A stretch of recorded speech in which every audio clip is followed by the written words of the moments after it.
Hi guys, welcome to MCOM 5318, Advanced Social Media Practice. I am Professor Lisa Lowe and I'm going to be your instructor and your guide in laying a foundation for advanced social media practice.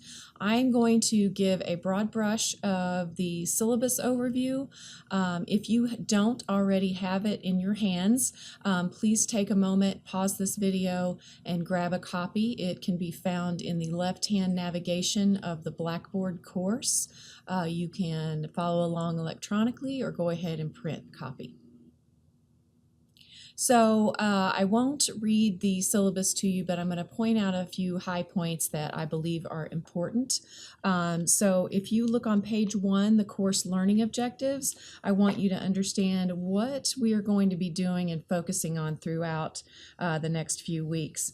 Number 1, I'm going to help you make sense of the social media landscape and its impact on traditional marketing strategy as it relates to strategic communication. We're going to use a lot of terms interchangeably: marketing, stratcom, public relations. It's essentially converged into very similar activities, and you're going to learn a lot more about that.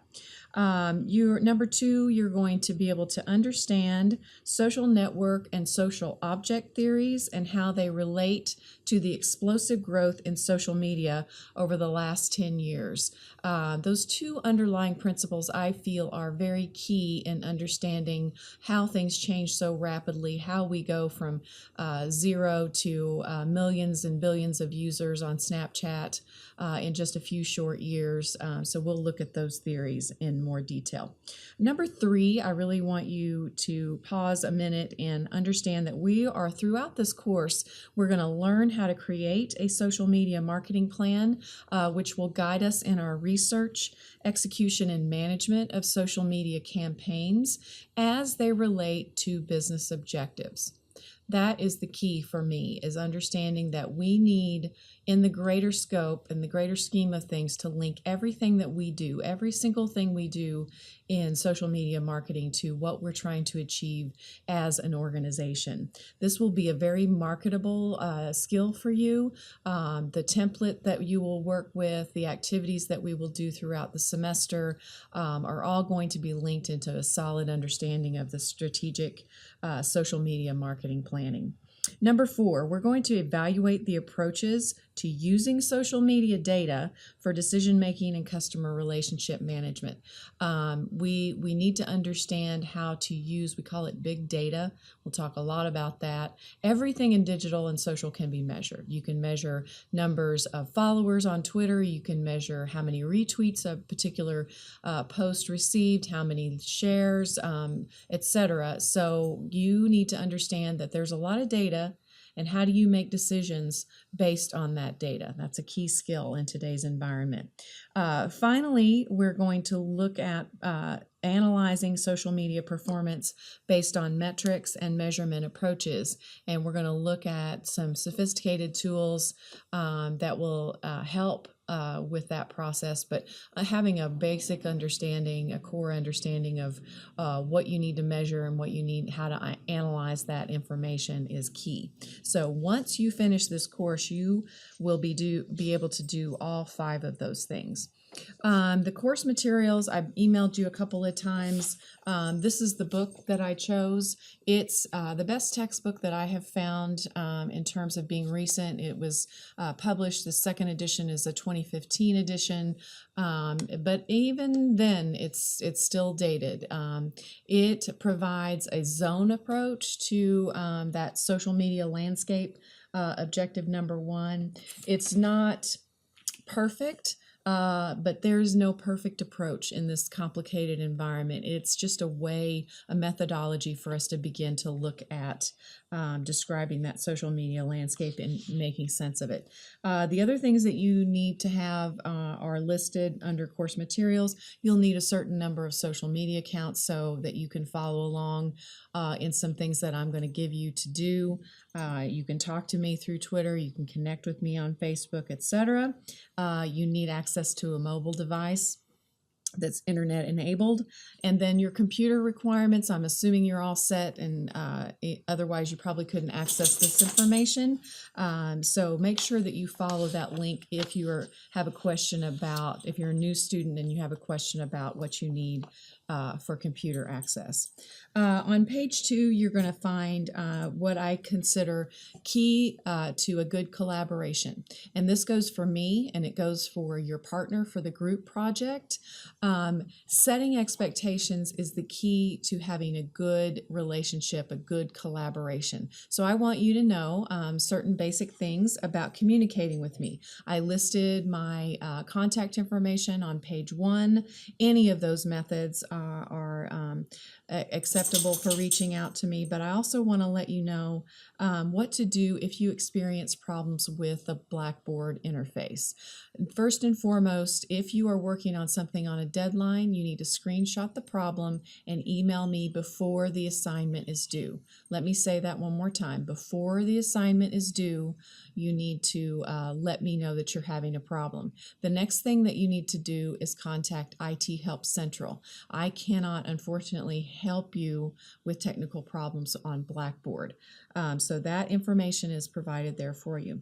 I have set up Mondays and Wednesdays from 9 to 11 a.m.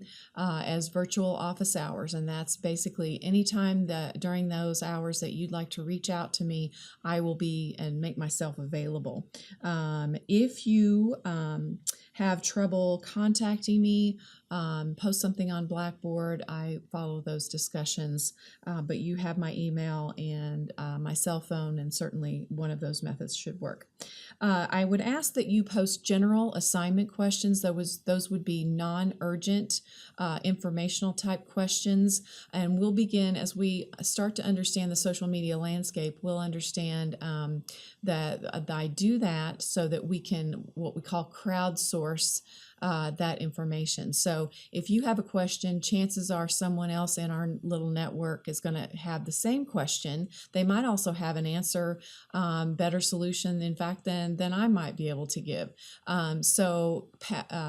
Collectively calling and drawing on the power of the group, our network, so to speak, is something that will illustrate one of the core concepts of the course, and it also will provide more efficient answers to your questions. So be sure, if it's not urgent, that you post it on the Blackboard Q&A. I promise to respond within 24 to 48 hours on general inquiries on email or Skype or whatever. But if you need to reach me urgently, my cell phone is the best way. Drop me a text, give me a call, and I will get back to you just as soon as possible. That is for urgent issues, not just general questions. I understand, however, that you're all working professionals. You've got other things to do. That's why you're taking online courses. So I will be sensitive to that. So that just kind of sets the ground rules for collaboration. I would highly encourage you to proactively communicate with me.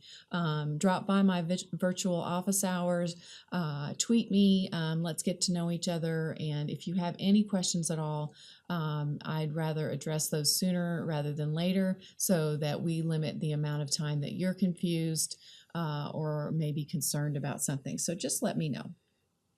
Other issues would be basically class participation and conduct. I want to point out one thing. If we were doing this face-to-face, we would be meeting approximately 10 hours of FaceTime per week. This course would involve, a couple hours every 5 days a week.